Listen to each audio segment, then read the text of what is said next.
श्रीपादराजं शरणं प्रपद्ये. अध्याय 9. कर्मफलमीमांसा. आज गुरुवार आहे. सकाळी सूर्योदयासमयी गुरुचा होरा चालू आहे. मी व तिरुमल दास एका खोलीमध्ये ध्यानस्थ बसलो होतो. सूर्याची कोवळी किरण खोलीत डोकावत होती. काय आश्चर्य! त्या कोवळ्या सूर्यकिरणात श्रीपाद श्रीवल्लभांचं आम्हाला दोघांना दर्शन झालं. सूर्यकिरणांच्या प्रवेशानं आम्ही भानावर आलो. अत्यंत पूजनीय, परमपूजनीय, अत्यंत मंगलप्रद अशा 16 वर्षांच्या श्रीपाद श्रीवल्लभांचं रूपदर्शन घडणं ही केवळ परमप्रभूंच्या अव्याज करुणेचं फळ होय. क्षणभर दर्शन देऊन ते देवरूप अंतर्धान पावलं. श्रीपाद प्रभूंना नैवेद्य म्हणून चणे ठेवले होते. सूर्यकिरणांच्या स्पर्शानं ते चणे लोहखंडात रूपांतर पावले. याचं मला आश्चर्य वाटलं आणि मन दुःखी पण झालं. प्रभूंचं दर्शन आणि चणे लोहखंडात रूपांतरित होणं हे काही विशेष सूचक आहे का, अशी माझ्या मनात शंका उद्भवली. श्री तिरुमल दासांनी पुढे सांगण्यास सुरुवात केली. बाबा रे शंकर भट्टा, आज दुपारी माझे आतिथ्य स्वीकारून तू पुरास जा, अशी श्री दत्तप्रभूंची आज्ञा झाली. भर दुपारी प्रभू दत्त क्षेत्रात भिक्षा करीत असतात. हा काळ अतिशय शुभप्रद आहे. मी म्हणालो, स्वामी, रोज श्री दत्तप्रभूंचं स्मरण, दत्तकथा प्रसंग श्रवणानं काळ घालवत होतो. आज नैवेद्य म्हणून दाखवलेले चणे लोहखंड झाले, याची खंत वाटते. माझ्या या संशयाचं निरसन करून मला कृतार्थ करावं ही प्रार्थना.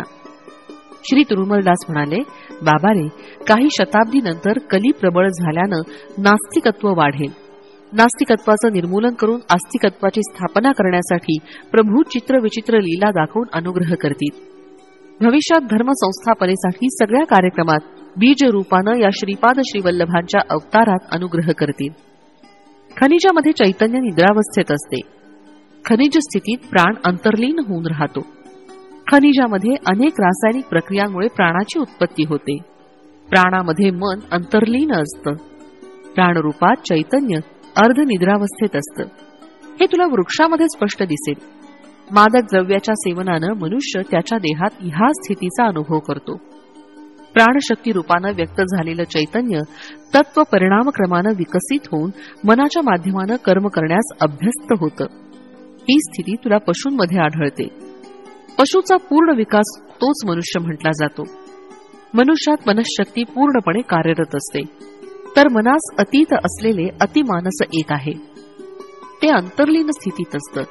मानव योग साधनेनं परिपूर्ण होतो. तो मूलाधारात सुप्त असलेल्या चैतन्यास सहस्त्रारात नेऊन सविकल्प निर्विकल्प समाधी स्थितीस प्राप्त करून घेतो. परमज्योती स्वरूप असलेल्या श्री गुरूंची तादात्म्य स्थितींचा अनुभव घेतो. त्या स्थितीमध्ये अनिर्वचनीय आनंदाचा अनुभव घेतो. तर त्याची वागणूक मात्र महासंकल्पास अनुसरून असते. म्हणून तो कर्मबंधनापासून अलिप्त असतो. त्या महासंकल्पाचं स्वरूप अचिंत्य, अगम्य आणि कल्पनातीत असून महाप्रचंड वेगवान असतं. अतिमानस हे केवळ श्री प्रभूंचं आहे. प्रत्येक क्षणात कोट्यावधी प्रार्थना श्री प्रभू स्वीकार करतात. धर्मसंमत असलेल्या प्रार्थनेस तात्काळ प्रचिती देऊन दुःख निवारण करतात. धर्मबद्ध असलेल्या प्रत्येकांच्या इच्छा पूर्ण करतात. मानवाच्या मनाचा वेग कूर्म गतिवत असून श्री प्रभूंच्या अतिमानसाचा वेग महाप्रचंड आणि कल्पनातीत आहे. महाप्रचंड वेग असलेल्या प्रकाशाचा वेग पण त्यांच्या अतिमानस वेगापुढे कमी पडेल. मानव किंवा कुठल्याही प्राण्यानं केलेली लहानशी प्रार्थना प्रभूंच्या दिव्य तेजपुंजाद्वारे प्रभूस पोचते. समस्त दृश्यादृश्य शक्तींचा आधार प्रभूच आहेत. सर्व लोक प्रकाशमान होण्याचं कारण त्यांच्या शरीरातून बाहेर पडणारे ज्योतिपुंज असून दुसरं काही नाही. अनेक कोटी ब्रह्मांडात प्रकाशमान असणारे सूर्य, नक्षत्रादींचे संयुक्त प्रकाश सुद्धा त्यांच्या तेजापुढे सूर्यास देवटी दाखवल्याप्रमाणे समान होय. बाबा रे, हेच श्रीपाद श्रीवल्लभांचं खरं पुरतत्व होय. अनंत शक्ती, अनंत ज्ञान, अनंत व्यापकत्व असलेल्या त्या निर्गुण निराकार स्वरूपास सृष्टीबद्दल असलेल्या अव्याज अनंत करुणेपोटी सगुण साकार मनुष्य देह धारण करून श्रीपाद श्रीवल्लभांच्या रूपात दर्शन देत आहेत. हे जाणण्यासाठी मानवास परिपूर्णता आली पाहिजे. श्रीपाद श्रीवल्लभांचं दिव्य स्वरूप. मानवाची देवाविषयी ओढ अनिवार्य आहे. तसंच देव सुद्धा अनंत परिमितींना लांघून निम्न स्तरात जन्म घेतात. यास अवतरण असं म्हणतात. ही एक निरंतर चालू असलेली योग क्रिया आहे. सृष्टीमध्ये सत्याची एकदा स्थापना झाली की ती स्वयंसिद्ध प्रयत्नरहित कार्यरत असते. सत्य ज्ञान अनंत स्वरूप असलेले श्रीपाद श्रीवल्लभ हे अनेक सत्या सृष्टीमध्ये स्थापन करण्याच्या संकल्पानं दिव्य भव्य अवतार घेतात. ते साक्षात दत्तप्रभू होत. मी म्हणालो, स्वामी, आपल्याशी चर्चा करीत असता मला कितीतरी नवनवीन विषयांचा उलगडा झाला, तरी श्री गुरु स्वरूपाचा अंत लागत नाही. त्यांचं हे दिव्य आणि भव्य चरित्र कसं लिहावं, त्यांना कुठली व्याख्या द्यावी हे समजत नाही. मी मूर्ती प्रतिष्ठेबद्दल ऐकलं आहे, आपण सत्याच्या प्रतिष्ठेबद्दल बोलता आहात, तरी माझ्यावर कृपा करून सत्याबद्दल विस्तारपूर्वक सांगावं अशी विनंती. श्री तिरुमलदास म्हणाले, बाबा रे, तुझ्याकडून श्रींचं चरित्रलेखन कार्य व्हावं असा संकल्प पूर्वीच झाला असून तुझ्या संपर्कात येणाऱ्या श्रीपादांचे भक्त शिरोमणी ते अनुभव तुला सांगतील. या विषयास लेखणीबद्ध कर. तुझ्या व्याख्यांची इथं आवश्यकता नाही. श्रींचं चरित्र स्वतः श्रीच तुझ्या लेखणीच्या माध्यमातून लिहून घेतील. ह्या उपर विचार करणं व्यर्थ आहे. मनुष्य नाना प्रकारचं अन्न सेवन करतो. सेवन केलेलं अन्न आपोआप पचन होऊन शरीरास शक्ती प्रदान करतं. या पाचन क्रियेमध्ये मनुष्याचा प्रयत्न नसून शरीराचं काम आहे. मनुष्याचं कर्तव्य केवळ अन्न संग्रह करून ग्रहण करणं एवढंच. भोजन केल्यावर अन्न पचवणं हे शरीराचं कर्तव्य होय. म्हणजे तुझं कर्तव्य अन्न मिळवणं असा विधीचा अर्थ आहे. भोजन केलेलं अन्न पाचन करण्याचं कर्तव्य शरीराचं आहे. मनुष्यात मन असल्या कारणानं तो स्वेच्छेचा अनुभव घेतो, म्हणून खरं खोटं बरं वाईट दोन्ही घडण्याची शक्यता आहे. शरीरास ती स्वेच्छा नाही. जेवलेलं अन्न पचन करून शरीरास शक्ती संपन्न करणं हेच शरीराचं कर्तव्य आहे असा विधीचा निर्णय आहे. मनुष्यास इच्छा असो किंवा नसो, त्याच्या प्रयत्नाशिवाय शरीर आपलं कर्तव्य पार पाडत असतं. शरीरासंबंधित सत्याची स्थापना झाल्या कारणानं अप्रयत्नानं मनुष्याच्या संकल्पाचा प्रमेय नसून ते सतत चालू असतं. प्रकृती म्हणजे सृष्टीमधील सगळ्या क्रिया प्रतिक्रिया या सत्याच्या आधारानं घडतात. सूर्योदय सूर्यास्त ऋतुचक्र ग्रह नक्षत्रींचं चलन या सत्याच्या आधारावर घडलेच पाहिजे. हे अनुल्लंघनीय शासन आहे. म्हणजे याच्या विपरीत करण्याचं स्वातंत्र्य त्यांना नाही. सर्व व्यापकत्व असलेले प्रभू सृष्टीमधील प्राणीमात्रांविषयीच्या करुणेमुळे सृष्टीविधान सुरळीत करतात. कृतयुगामध्ये संकल्प मात्रे सकल सिद्धी प्राप्त होत, तर त्रेतायुगात यज्ञयागानं, द्वापार युगात मंत्र शस्त्रास्त्रानं सकल सिद्धी प्राप्त होत, तर कलियुगामध्ये प्रामुख्याने तंत्र प्रयोगानं कलियुगी यंत्रानं सकल सिद्धी प्राप्त होतात. युगधर्मास अनुसरून आणि मानवाच्या शक्तियुक्तीचा स्तर या आधारावर सृष्टीविधानाच्या सरळीकरणाचा निर्णय होतो. 3 अहोरात्र निरंतर श्रीपाद श्रीवल्लभांचं स्मरण केल्यानं त्यांचं ध्यान करणाऱ्यास श्रीपाद सशरीर दर्शन देऊन धन्य करतात. मानवाच्या पतनास लाख मार्ग असतील तर देव त्यांच्या उद्धारासाठी 10 लाख मार्गांनी अनुग्रह करतो. श्री दत्तप्रभू त्यांचे अंशावतार सिद्ध योगी महासिद्ध यांच्या करवी या सृष्टीचे पालन करीत असतात. पूर्व युगातील श्री दत्त हे श्रीपाद आहेत का अशी शंका तुझ्या मनात बीजरूपानं असल्या कारणानं श्रीपादांनी तुझ्या शंकेचं निवारण करण्यासाठी नैवेद्यास दाखवलेले चणे लोहखंडात रूपांतर केले. माता अनसूयाने लोहखंडाचे खाण्यायोग्य चणे केले होते. मी प्रत्यक्ष दत्त आहे हे दर्शवण्यासाठी असं केलं. तुझ्या कुंडलीत गुरु व्याधिस्थानात आहे. गुरुग्रहास चण्यांचा संबंध आहे. गुरुग्रहामुळे तुझ्यावर येणाऱ्या विपत्ती बीजरूपानं असून त्या अंकुरित न होण्यासाठी चण्यांचं लोहखंडात परिवर्तन करून तुझ्या निदर्शनास आणलं. श्रीपादांच्या दिव्य मानस चक्षुनी अवलोकन न केलेली कुठलीही वस्तू या सृष्टीत उत्पन्न होत नाही. तसंच त्यांच्या दिव्य दृष्टीस आल्याशिवाय कुठलाही प्राणी या सृष्टीत जन्म घेत नाही हे परमसत्य आहे.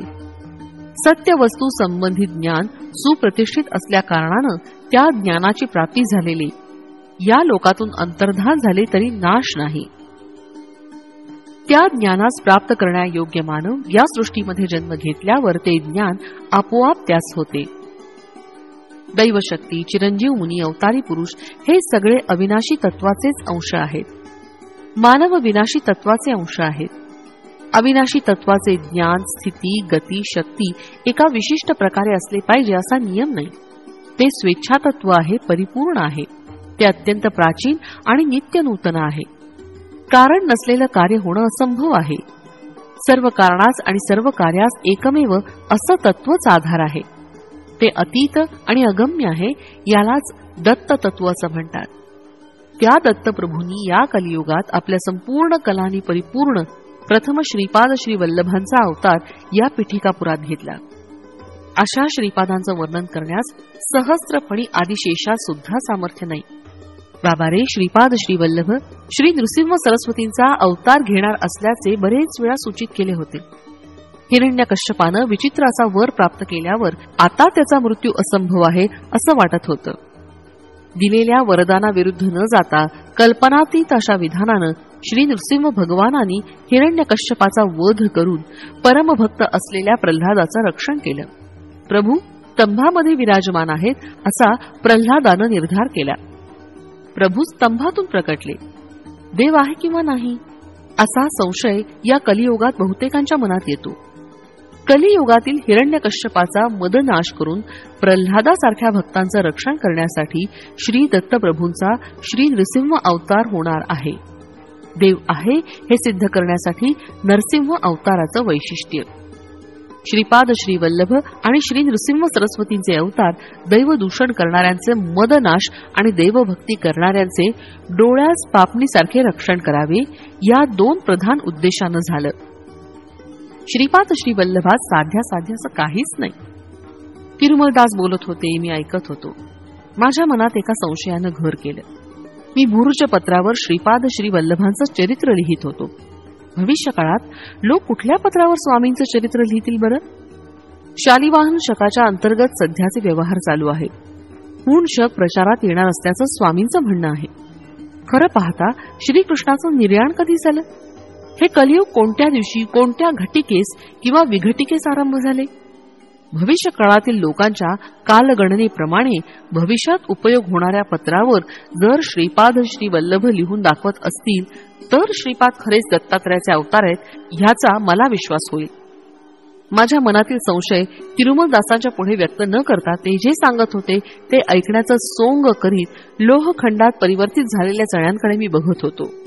तेवढ्यात तिरुमलदासांचे कंठस्वर क्षीण होऊन वाक्शक्ती नष्ट झाली. कानठळ्या बसतील असा भयंकर ध्वनी झाला. तो ध्वनी ऐकल्यावर मला बधिरत्व प्राप्त झालं. एका क्षणात मला बधिरत्व आणि तिरुमलदासांना मूकत्व प्राप्त झालं. तिरुमलदास बोलण्याचा प्रयत्न करत होते पण त्यांच्या मुखातून शब्द निघत नव्हते. मी ऐकण्याचा प्रयत्न केला तरी मला काहीच ऐकू येत नव्हतं. मनात सारखा एकच विचार होता. नको ते संशय मनात आले आणि परिणाम बधिरत्वाची प्राप्ती. आयुष्यभर आता बधिर म्हणून असावं का? काय माझं नशीब? मी काय करू?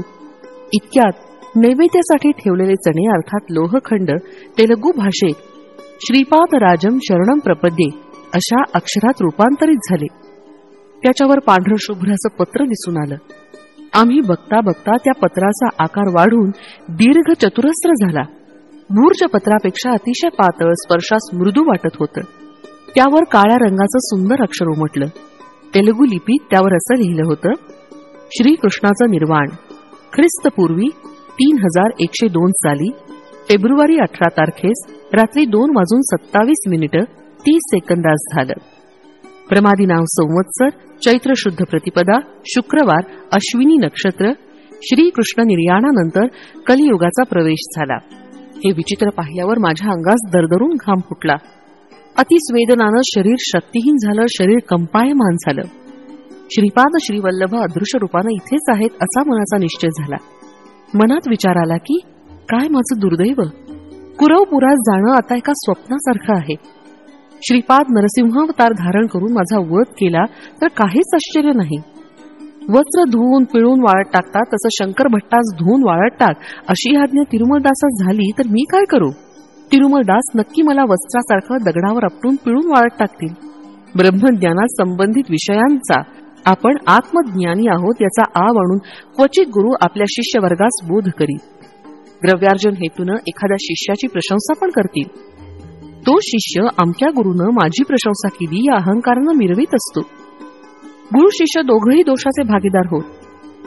रजक कुलात जन्म झालेल्या तिरुमलदासांच्या करवी ब्रह्मकुलोत्पन्न अशा मला ब्रह्मज्ञानाचा बोध होणं हा श्रीपादांचा चमत्कार होय.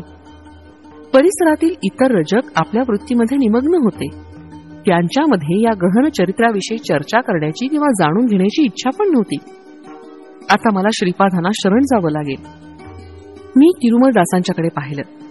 त्यांचं मुख ब्रह्मतेजानं झळकत होतं. माझ्या मनास असं वाटलं की तिरुमलदास ब्राह्मण असून मी रजक आहे. त्यांचा चेहरा प्रसन्न वाटत होता. नैवेद्यात दाखवलेले चणे लोहरूप त्यजून यथावत झाले. श्रीपादांनी मला क्षमा केली असं वाटत होतं. काही क्षणात ते शुभ्र पत्र अर्थात कागद अदृश्य झाले. तिरुमलदास म्हणाले, बाबा रे शंकर भट्टा, कलियुग लोहयुग आहे. कल्मषपुरीत असं हे युग आहे. माझ्या देहावसानानंतर काही काळ मी हिरण्य लोकात वास करून श्रीपादांच्या आज्ञेनुसार पुन्हा महाराष्ट्र देशात जन्म घेणार आहे. स्वामी, श्रीपादांनी तुम्हास पण मृत्यूनंतर जन्म घेण्याची आज्ञा केली. अवश्य हा वृत्तांत विस्तारपूर्वक कथन करून कृतार्थ करावं अशी विनंती. तिरुमलदास म्हणाले, एकदा मी श्रीपादांच्या मातामहांच्या घरी त्यांचं धुतलेलं वस्त्र घेऊन गेलो. सुमती महाराणीचे मामा श्रीधरावधानी श्रीपादांस कडेवर घेऊन खेळवत होते. दत्त दिगंबर दत्त दिगंबर दत्त दिगंबर अवधूता असा घोष करत होते.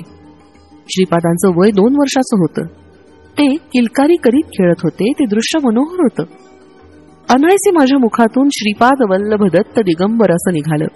श्रीधरावधानींनी माझ्याकडे वळून पाहिलं. इतक्यात श्रीपाद नृसिंह सरस्वती दत्त दिगंबर असं म्हणाले. ते साक्षात पूर्वीचे दत्तप्रभू असून प्रस्तुत श्रीपाद श्रीवल्लभ आणि पुढे नृसिंह सरस्वतींच्या रूपानं येणार याची सूचना आपल्या विशिष्ट शैलीत त्यांनी सांगितली होती. समर्थ सद्गुरू शिर्डी साईबाबाच्या रूपानं अवतरतील. श्रीपाद म्हणाले, आजोबा, नृसिंह सरस्वतींचा अवतार महाराष्ट्र देशात घेण्याचा माझा संकल्प आहे. तिरुमलदासांना सुद्धा महाराष्ट्र देशात येण्यास सांगत आहे. श्रीधरावधानी अवाक झाले. मी म्हणालो, कुठल्याही जन्मी कोणत्याही रूपात असताना सदैव माझं रक्षण करण्याचा भार तुमच्यावर आहे. मला तुमच्या बाळकृष्ण रूपावर अतिशय प्रीती आहे. श्रीपाद म्हणाले, तिरुमलदासा, तू महाराष्ट्र देशात गाडगे महाराज या नावानं रजक कुलात जन्म घेशील. दीन दलित आणि दुःखी जनांच्या सेवेत पुनीत होशील. ढीशिला नगरीत साईबाबा या नावानं यवन वेशात माझा समर्थ सद्गुरू रूपात अवतार होईल. तुला यवन वेशात समर्थ सद्गुरू असलेल्या माझ्याकडून अवश्य अनुग्रहाची प्राप्ती होईल. तुला बाळकृष्ण रूपांवर प्रीती असल्या कारणानं गोपाला गोपाला देवकी नंदन गोपाला या नाममंत्राचा जप करशील. या शरीराच्या पतनानंतर क्वचित काळ हिरण्यलोकी राहून तदनंतर गाडगे महाराज होऊन लोकहित करशील. हे तुला माझं वरदान आणि अभयदान. श्रीधरावधानी या सगळ्या संदर्भात मायेच्या अवतरणात होते. त्यांना काही कळलं नाही. सुमती महाराणीच्या हाकेसरशी त्यांच्यावर असलेलं मायेचं आवरण दूर झालं. श्रीपाद सामान्य बालक आहेत अशी त्यांची धारणा झाली. मी म्हणालो, स्वामी, श्रीकृष्णानं भगवद्गीतेत सांगितलं होतं की कर्माचं फल अनिवार्य आहे. तर श्रीपाद या नियमाचं उल्लंघन न करता कर्मनाश कसे बरं करतील? सद्गुरू सत्पुरुषास योगियास दिलेल्या दानाचं फळ. तिरुमलदास म्हणाले, श्रीकृष्णानं कर्माचं फळ भोगल्याशिवाय चुकत नाही असं म्हटलं खरं, पण ते कर्मफल जागृतावस्थेत भोगावं असं म्हटलं नाही. ते स्वप्नावस्थेत सुद्धा भोगू शकता. स्थूल शरीरानं 10 वर्ष भोगायचं कर्म मानसिक त्रासामुळं, स्वप्नामधील मानसिक व्यथेमुळं काही घटिकेत भोगून कर्मराहित्य प्राप्त करू शकतो. सत्पुरुषास योगियास दानधर्म केल्यानं दैवी कृपेमुळं पापकर्मांचा क्षय होतो. देवतामूर्ती पुण्यस्वरूप असून त्यांच्या ठाई करुणा असल्या कारणानं आपलं पाप कर्मफल त्यांच्यावर ओढून घेतात आणि त्यांचं पुण्य आपणास देतात. पुण्यपुरुषास केलेल्या दानधर्मामुळे किंवा त्यांची सेवा केल्यानं पण अशी अदलाबदली होते. समर्थ सद्गुरूंचं ध्यान केल्यामुळं ध्यानाच्या माध्यमातून अदलाबदली होते. सद्गुरू त्यांच्या शिष्यांकरवी सेवा घेऊन सेवेच्या माध्यमानं शिष्याचं पापकर्म आपल्यावर ओढून घेतात आणि आपलं तपफल शिष्यामध्ये संक्रमित करतात. परंतु पापकर्माचं फळ भोगल्याशिवाय चुकत नाही. देव, सत्पुरुष, सद्गुरू, अवतार पुरुष महातेजोमय असून अग्निस्वरूप असतात. त्यांनी स्वीकार केलेल्या पापकर्मास दग्ध करण्याची शक्ती त्यांच्यामध्ये असते. त्यांना आपण अर्पण केलेल्या पत्र, फलपुष्पादींच्या माध्यमानं सुद्धा पापपुण्याची अदलाबदली घडत असते. आपली आर्तता, भक्ती, शरणागती जेवढी तीव्र असते तेवढ्याच तीव्रतेनं ही अदलाबदली घडत असते. काही वेळा श्रीपाद त्यांच्या आश्रितांचं पापकर्म फल निर्जीव असलेले दगडधोंड्यांवर फिरवीत. त्या दगडधोंड्यास फोडून किंवा नाना विचित्र मार्गानं त्या पापकर्मांचं निर्मूलन करीत. याच अनुसरून एक दृष्टांत सांगतो लक्षपूर्वक ऐक. श्रीपादांच्या जन्मापासून त्यांना पुरेसं दूध मिळत नव्हतं. सुमती महाराणी आपल्या पुत्रास पुरेसं स्तनपान करू शकत नव्हती. त्यांच्या घरी एक गाय होती. त्यांच्या घरी असलेल्या कालाग्निशमन दत्तास नैवेद्यापुरतं एवढंच दूध द्यायची, बाकी दूध आपल्या वासरास पाजायची. त्या गायीची ही एक विचित्र प्रवृत्ती होती. कालाग्निशमन दत्तास नैवेद्यासाठी ठेवलेलं दूध कधी कधी नैवेद्य दाखवायच्या अगोदर श्रीपाद पूजा मंदिरात जाऊन प्राशन करायचे. असं घडल्या दिवशी श्री आपलराज गुळाचा खडा नैवेद्य दाखवून उपवास करायचे. पतीचा उपवास घडल्या दिवशी सुमती महाराणी पण उपवास करायची. एकादशीमयी नैवेद्य दाखवेपर्यंत श्रीपाद थांबले त्या दिवशी ते दूध प्राशन करीत. त्यांच्या वंशात जन्मलेल्या अपूर्व आणि दिव्य शिशूस पुरेल एवढं दूध आपण देऊ शकत नाही या विचारांनी माता पिता चिंतित होते. वेंकटप्पय्या श्रेष्ठी आणि नरसिंह वर्मा यांनी भरपूर दूध देणारी एक गाय आपण राजास दान देण्याचा प्रयत्न केला. ते सारे प्रयत्न व्यर्थ झाले, कारण दान स्वीकार न करण्याचं आपण राजांचं व्रत होतं. दान घेतल्यानं पापसंग्रह होतो असा त्यांचा अभिप्राय होता. ते वेदशास्त्र संपन्न असून केवळ वेद सभा असल्यास त्यातून मिळाली तेवढी दक्षिणा स्वीकार करत होते. पौरोहित्यापासून उत्पन्न कमी होतं. फक्त वेंकटप्पय्या श्रेष्ठी आणि नरसिंहराय वर्मा यांच्याकडे ते पौरोहित्यास जात असत. ते दोघं दक्षिणा जास्त देण्याचा प्रयत्न केल्यास त्यांच्यावर राग करायचे. आपलराज आपले सासरे श्री सत्यऋषीश्वर म्हणजे श्री बापन्नार्य यांच्याकडून पण काही घेत नसत. कार्तिक पौर्णिमेस सुमती महाराणींचा जन्मदिवस असल्या कारणानं श्वसुरगृही भोजन करत. वैशाख शुद्ध तृतीयेस आपलराजांचे जन्मदिवशी पण श्री बापन्नार्यांच्या घरी भोज करीत. कालांतरानं श्रीपाद जयंती अर्थात गणेश चतुर्थीस पण त्यांच्या घरी जेवायचे. कुटुंबाच्या या दुःस्थितीचा विचार करून एके दिवशी सुमती महाराणी आपल्या पतीस म्हणाली, नाथ, आमच्या माहेरचे संपन्न असून नैष्ठिक श्रोत्रिय संस्काराचे आहेत. मल्लादी वंश श्रीमंत असून आमचं माहेर आहे. त्यांच्याकडून एका गायीचा स्वीकार करण्यास मला काही दोष वाटत नाही. श्रीपादांना पोटभर दूध देण्याची पण आपली स्थिती नाही. आपण या विषयाचा शांतपणे विचार करावा ही विनंती. आपलराज म्हणाले, सौभाग्यवती, तुझं म्हणणं बरोबर आहे. सत्यऋषीश्वर पापरहित असून त्यांच्याकडून गाय घेतल्यानं दोष घडत नाही. पण या विषयास शास्त्रसंमती असणं आवश्यक आहे. श्रीपादांच्या जन्मापूर्वीपासून आजपर्यंत आश्चर्यकारक घटना घडत आल्या. श्रीपाद दत्ताचे नवावतार असल्यास त्यांच्या घरी असलेल्या गायीनं भरपूर दूध दिलं असतं की नाही? किंवा तुझ्या स्तन्य क्षीराची समृद्धी झाली नसती का? बरे, मोठा मुलगा श्रीधरराज शर्मा आंधळा आणि लहान मुलगा रामराज शर्मा पंगू आहेत. श्रीपाद त्यांचं अंगवैकल्य नाहीसं करून त्यांना विमुक्त करू शकतात ना? तू या बाबतीत तुझ्या वडिलांशी चर्चा कर. येऊन जाऊन माझ्या नियमांच्या उल्लंघनाची पाळी माझ्यावर आणता हे उचित नव्हे. सुमती महाराणीनं या विषयाचं निवेदन आपल्या वडिलांसमोर केलं. बापन्नार्य मंद हास्य करत म्हणाले, अम्मणी, हे सगळं श्रीपादांचे लीलाविलास आहेत. श्रीपाद समस्यांचे परिष्कार करण्यातच नसून समस्या उत्पन्न करण्यात पण पटाईत आहेत. श्रीपाद दत्त असल्याचं योगदृष्टीनं मी जाणलं आहे. आपल्या घरी गोसमृद्धी आहे. गाय देण्यास केवळ माझी संमती नसून महानंदप्रद पण आहे. दत्तप्रभूस गोक्षीर अत्यंत प्रीतिकर आहे. तुझ्या पतीच्या म्हणण्याप्रमाणे शास्त्रसंमती आवश्यक आहे. अहो, काय विधी वैपरीत्य आहे. श्वसुराकडून संपत्ती लुबाडण्यासाठी नाना परीचे प्रयत्न करणाऱ्या जामातांची या जगामध्ये कमी नाही. पण माझा जामात अग्निहोत्रा समान आहे. त्याचे नियम भंग करण्याचा प्रयत्न करणारे आपण वेडे ठरतो.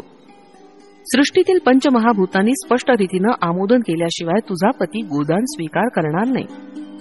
श्रीपाद त्यांच्या ज्येष्ठ बंधूंना अंगवैकल्यापासून विमुक्त केल्यास तुमच्या कुटुंबाशी असलेले त्यांचे ऋणानुबंध संपतील. ऋणविमुक्त झालेले दत्त तुमच्या घरी पुत्राप्रमाणे राहू शकत नाही. जगद्गुरू होऊन लोकोद्धारासाठी घर सोडून जाईल.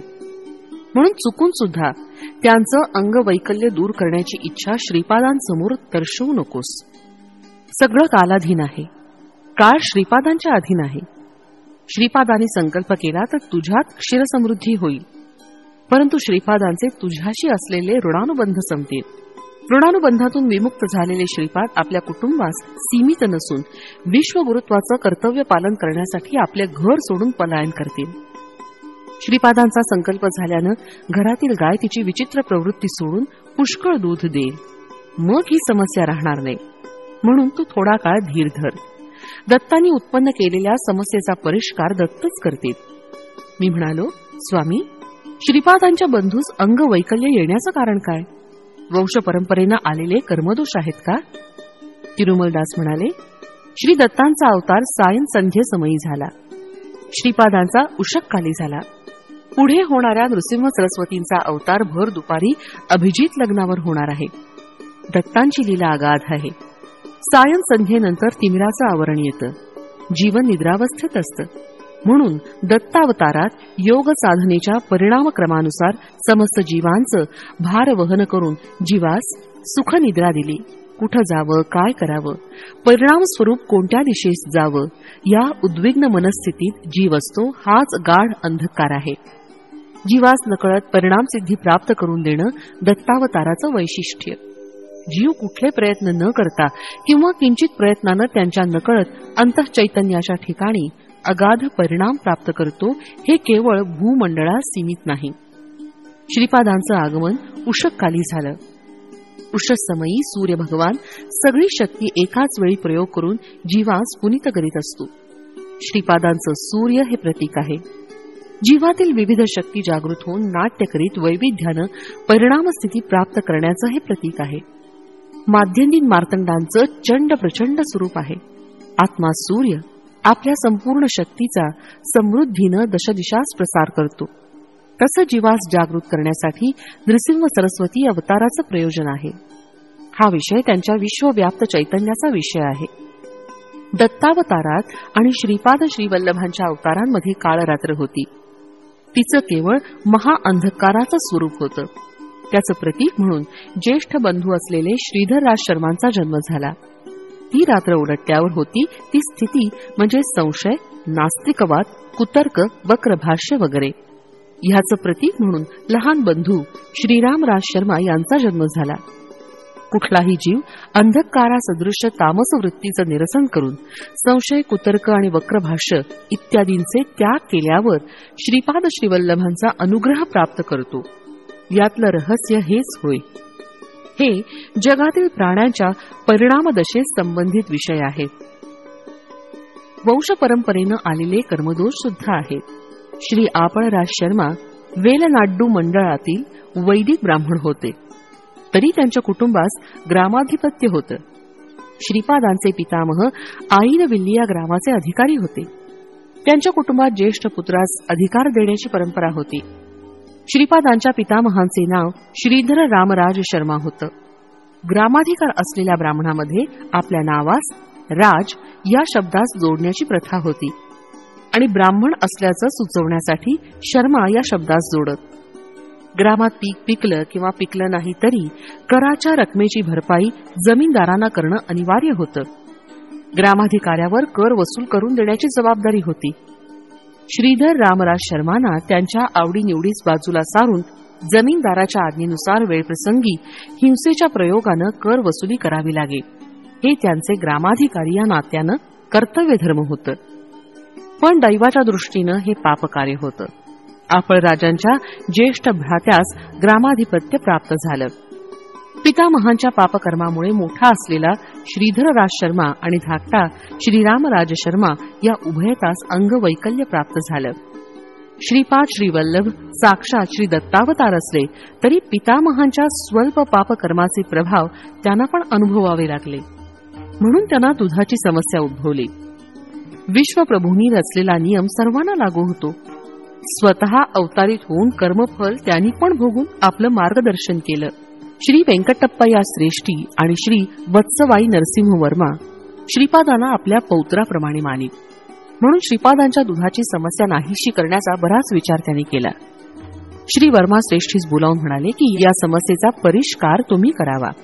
श्री नरसिंह वर्म्यांच्या इथे गायत्री या नावानं प्रसिद्ध अशा गायीची संतती होती. त्यातील सर्व शुभ लक्षण असलेल्या एका गायीस श्रेष्ठींनी वर्म्यांकडून क्रय केलं. विक्रय केलेल्या धनास वर्मांनी आपल्या जवळ जपून ठेवलं. पौरोहित्याच्या निमित्तानं आपळराज वर्म्यांच्या घरी आले. गोविक्रय केलेलं धन वर्म्यांनी आपळराजास दक्षिणा म्हणून दिली. साधारणपणे पौरोहित्यानिमित्त मिळणाऱ्या दक्षिणेपेक्षा ते अधिक होतं. आपळराज शर्मा यांनी धर्माप्रमाणे जेवढं द्रव्य दक्षिणा म्हणून घ्यायचं होतं तेवढंच घेऊन उरलेल्या धनाचा अस्वीकार केला. वर्म्यांनी पण दिलेली दक्षिणा परत घेण्यास नकार दिला. सुक्षत्रिय वंशात माझा जन्म झालेला असून दान दिलेलं द्रव्य परत घेऊ शकत नाही असं ते म्हणाले. हा विवाद श्री बापन्नार्यांपर्यंत पोचला. ब्राह्मण परिषद बोलावण्यात आली. परिषदेत श्री बापन्नार्यांनी घोषणा केली की आपळराज शर्मांनी अस्वीकार केलेलं हे धन ज्यांना घ्यायचं असेल ते त्यांनी घ्यावं. अनेक ब्राह्मण ते धन आपणास मिळावं या हेतूनं त्यांच्यात चढाओढ सुरू झाली. हे सगळं बघण्यास विचित्र वाटत होतं. तेवढ्यात तरुण असलेला पापय्या शास्त्री या नावाचा ब्राह्मण म्हणाला, श्रीपाद दैवांश संभूत अवतारी पुरुष नाही. देव असल्यास अशी विचित्र परिस्थिती कशी काय आली? श्री दत्तच असल्यास त्यांच्या दोघा भावांचे अंगवैकल्यापासून रक्षण का बरे केले नाही? ज्या काही घटना घडल्या त्या केवळ कल्पना आहेत. तिळाचं पर्वत करून सांगणं महापाप आहे. मी दत्तभक्त आहे. श्वेतार्क रक्षा पण गुरूंकडून प्राप्त करून घेतली आहे. दररोज कितीतरी जप करतो. मी कुठलंही दान घेतल्यानं मालिन्य येत नाही. योग्य असलेल्या अशा मला हे धन द्यावं. ब्राह्मण परिषदेनं पापय्या शास्त्रीस ते धन द्यायचा निर्णय केला. ते धन एका चांगल्या गायीस विकत घेण्यास पुरेसं होतं. सभा समाप्त झाल्यावर विजय गर्वानं पापय्या शास्त्री घरी गेला. तिथं त्याचे मामा आले होते. कुशल प्रश्न, इष्ट गोष्टी झाल्या. भोजन करून जाण्यास पापय्या शास्त्रींनी त्यांना विचारलं. पर्यायानं वर्षातून एकदा भोजन करतो. सध्या भाच्याकडे जेवण करणं जमणार नाही असं सांगून घाईघाईनं ते मामा निघून गेले. मामा निघून गेल्यावर पापय्या शास्त्री विचार करत बसले होते. त्यांची पत्नी जवळ येऊन म्हणाली, स्वामी, आत्ता आलेले तुमचे मामा हुबेहूब गेल्या वर्षी वारलेल्या मामांसारखे दिसतात नाही का? पापय्या शास्त्री हादरून उठले. त्यांना एकच मामा होते. ते पण गतवर्षी निधन पावले होते. मग आता आलेले हे मामा कोण? माझी बुद्धी केवढ्या भ्रमात फसली. मामाच्या नात्याचे इतर काही नाती असतील तरी 100% या मामासारखे दिसणारे कोणी नव्हते. मृत झालेल्या मामांचा प्रेतात्मा तर नाही ना मी पाहिला. त्यांच्या हृदयाचे ठोके वाढत चालले. भूत प्रेत पिशाचांच्या मंत्रतंत्राविषयी त्यांना काही ज्ञात नव्हते. त्यांचे उपास्य दैवत असलेल्या दत्तांच्या अनुग्रहांचं पतन तर होत नाही ना. येणारा पुढचा काळ कष्टदायक तर नाही ना. मामाने जाता जाता शीघ्र आपण भेटू याची अपेक्षा करतो असं म्हटलेलं वाक्य सतत त्यांच्या मनास भेडसावू लागलं. लवकरच आपण मरण पाहून परलोकात आपल्या मामास भेटणार का या विचाराने त्यांचं मन जड झालं. ओम द्राम दत्तात्रेयाय नमः मंत्राचा जप त्यानं सुरू केला. त्या दिवशी मंत्रजप करणं सुद्धा एकाग्र चित्तानं होत नव्हतं. श्री कुक्कुटेश्वराच्या मंदिरात स्वयंभू दत्तात्रेयांचं दर्शन घेण्यासाठी ते गेले. दत्तमूर्तीचं ध्यान करण्यास बसल्यावर ध्यानात शीर नसलेली दत्तमूर्ती दिसली. तिथं पण जप करण्यास बसल्यावर मन स्थिर नव्हतं. अर्चकांना प्रसाद दिल्यावर असं वाटलं की विषपुरीत कलशातून काढून दिलं की काय. अर्चक हसत हसत काहीतरी म्हणत होते, परंतु पापय्या शास्त्रीत असं काही ऐकू येत होतं की हा प्रसाद ग्रहण करून लवकर मरण पाव. ते घरी परत आले तेव्हा त्यांच्या पत्नीच्या कपाळावर त्यांना कुंकू दिसलं नाही. मी जिवंत असताना कपाळावरचं कुंकू का बरं काढलंस असं म्हणून तिच्यावर ते चिडले. रुपया एवढं कुंकू कपाळावर मिरवीत असता पापय्या शास्त्रींचं चिडणं तिला थोडं विचित्रच वाटलं. पापय्यास वेळ लागलं असं म्हणून पिठापुरीत अफवा उठली. किंवदंती अफवा यांचं प्रमाण पिठापुरात जास्तच होतं. पापय्यास मानसिक व भूत चिकित्सा सुरू झाली. त्यांना वेळ नाही असं पापय्या पदोपदी सांगत होते, तरी लोक मानण्यास तयार नव्हते. वेडा पण कधी कधी तर्कयुक्त भाषण करतो असं म्हणायचे. पापय्याच्या पत्नीस एक उपाय सुचला. तिच्या पतीनं अज्ञानवश श्रीपादांची निंदा केली याचे कर्मभोग आहेत असा तिचा निर्धार झाला. पाषाणातील देवास शरण जाण्याऐवजी सशरीर असलेल्या श्रीपादांच्या शरणी जावं असा तिनं विचार केला. ती श्रीपादांच्या घरी गेली. श्रीपादांना तिने कडेवर घेऊन त्यांचे लाड केले. कुणी नसल्याची संधी साधून तिने श्रीपादांना आपली दुःस्थिती सांगितली. श्रीपाद म्हणाले, आत्या, या सगळ्याचा एक लहान उपाय आहे. तू माझ्या माते समान असल्या कारणानं तुला मी हे रहस्य सांगतो. तू काही वेळ न घालवता नूतन गृहाचं निर्माण कर. तू व मामा वास्तुपूजा करून त्या नूतन गृहात प्रवेश करा. लागलीच सगळं काही बरं होईल. श्रीपादांची अशी आज्ञा झाल्यावर तिनं असं सांगण्यास सुरुवात केली की ही विपदा भाड्याच्या घरात राहत असल्यामुळे तिच्यावर कोसळली, म्हणून शीघ्रातिशीघ्र स्वतःचं घर बांधायचं आहे असं तिने आपल्या बांधवास पटवून दिलं. मग काय विचारता, कोणी एकानं पापय्यास एक जीर्ण झालेलं घर भूदान म्हणून दिलं. लागलीच घरातील सगळी संपत्ती, धन इत्यादींचा विक्रय करून जीर्ण घरास पाडून नूतन गृहनिर्माण कार्य सुरू झालं. गृहनिर्माणासाठी ऋण सुद्धा घ्यावं लागलं. पर्वतशिला आणून त्याची शकलं करून गृहनिर्माणात वापरण्यात आली. नूतन गृहप्रवेश केल्यावर पापय्या शास्त्री स्वस्थ झाले. बाबारे शंकर भट्टा पापय्याची मृत्यूदशा चालू होती. त्यांचं अपमृत्यूच्या संकटापासून श्रीपादांनी रक्षण केलं. त्याला मानसिक त्रास, अपमान, धनव्यय इत्यादी कष्ट देऊन कर्मध्वंस केला. इतकंच नव्हे, पापय्याच्या पापकर्मांचे शिलामध्ये आकर्षित करून त्या शिलांचे शकले करून पापकर्मांचा नाश केला. कर्मध्वंस करण्यास सिद्ध अवधूत विविध व चित्रविचित्र मार्गांचे अवलंबन करतात. स्वस्थ झालेल्या पापय्या शास्त्री श्रीपाद म्हणाले, तू केवढा बुद्धिहीन आहेस. तू मनःपूर्वक आराधना करीत असलेला श्रीदत्त सशरीर रूपानं तुझ्या समोर उभा असला तरी तू ओळखलं नाहीस, म्हणजे तुझं केवढं दुर्भाग्य. कुक्कुटेश्वर मंदिरात असलेली पाषाण मूर्ती तुझं रक्षण करील असा तुझा निर्धार होता, म्हणून तुझं संचित पाप पर्वतशिळांवर फिरवून त्यांची शकलं करून तुझं कर्मफळ नाहीसं केलं. तुला नूतन ग्रह करून दिलं. सशरीर असलेल्या या दत्तास शरण आला असतास तर तुझं संचित संस्कार या शरीरावर ओढून घेऊन तुझं कर्मक्षय केलं असतं. भक्ताच्या भावनेनुसार भगवंताचं अनुग्रह फल असतं. ही लीला घडल्यावर पापय्यानं श्रीपाद श्रीवल्लभ दत्ताचे अवतार आहेत असं ओळखलं. श्रीपादांच्या दुधाच्या समस्येविषयी श्री श्रेष्ठी आणि श्री वर्मा चिंतित होते. हा विषय घेऊन ते श्री सत्य ऋषीश्वर म्हणजे बापनारी यांच्याकडे जाऊन म्हणाले, हे राजर्षी, आपण राजा जनकाप्रमाणे संसारात असून ब्रह्मज्ञानी आहात, ब्रह्मामध्ये लीन आहात. आमची एक लहानशी इच्छा आहे, ती आपण पूर्ण करावी. श्री बापनार्य म्हणाले, इच्छा व्यक्त केल्याशिवाय कसं बरं वचन देऊ? निसंकोच तुम्ही मला तुमची इच्छा सांगा. तुमची इच्छा धर्मबद्ध असल्यास निश्चित पूर्ण करेल. श्री श्रेष्ठी म्हणाले, मी श्री वर्म्यांकडून गायत्री नावाच्या गायीच्या संततीमधली एक शुभ लक्षणांनी युक्त अशी गाय विकत घेतली. आमचे कुलपुरोहित असलेले श्री आपळराज शर्मा यांस ती गाय देण्याचा विचार केला. त्या गायीचे क्षीर श्रीपादांच्या सेवेस उपयोगी यावे याशिवाय आमची दुसरी इच्छा नाही. श्री श्रेष्ठींचं म्हणणं झाल्यावर श्री बापनार्य म्हणाले, बरे बरे, तुम्ही असं करा, ती गाय माझ्या गोठ्यात आणून बांधा. मी ती गाय आपळराजास देण्याचा प्रयत्न करतो. शुभलक्षणी गाय आपळराजांच्या घरी असणं दात्यास आणि ग्रहितास शुभप्रद व श्रेयस्कर आहे. गोमातेस बापनार्यांच्या घरी आणलं. गोदान घेण्यास आपळराजांनी नकार दिला. हिमालयात सतोपस नावाचा एक प्रांत आहे. त्या प्रांतातून युधिष्ठिराने स्वर्गारोहण केलं. तिथं श्री सच्चिदानंदावधूत नावाचे महात्मा होते. त्यांचं वय काही शताब्दींपेक्षा जास्त होतं. ते कैवल्य शृंगी इथं असलेल्या श्री विश्वेश्वर प्रभूंचे शिष्य होते. श्री विश्वेश्वर प्रभू स्वतः पीठिकापुरी श्रीपाद श्रीवल्लभ रूपानं असून त्यांचं बाल्यरूपाचं दर्शन घेऊन कृतार्थ व्हावं असा आदेश श्री सच्चिदानंदास झाला.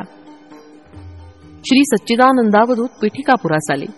श्री बापनार्यांनी त्यांचं आदरानं स्वागत केलं. त्यांच्यापुढे श्रीपादांच्या दुधाची समस्या आली. तेव्हा त्यांनी ठामपणे सांगितलं की आपळराज शर्मांनी गोदान घेतलं पाहिजे. श्रीपाद श्रीवल्लभ साक्षात दत्तप्रभू असून व्यर्थ असलेल्या नियमांच्या बंधनात पडून गोक्षीर अर्पण करण्याचं महत् भाग्य आपल्या हातून दवडू नये असं त्यांनी ठासून सांगितलं. ब्राह्मण परिषदेनं श्रीपाद श्रीवल्लभ श्रीदत्त असल्याचा पुरावा मागितला. पंचमहाभूतांची साक्ष तुम्हाला देतो असं अवधूतांनी सांगितलं.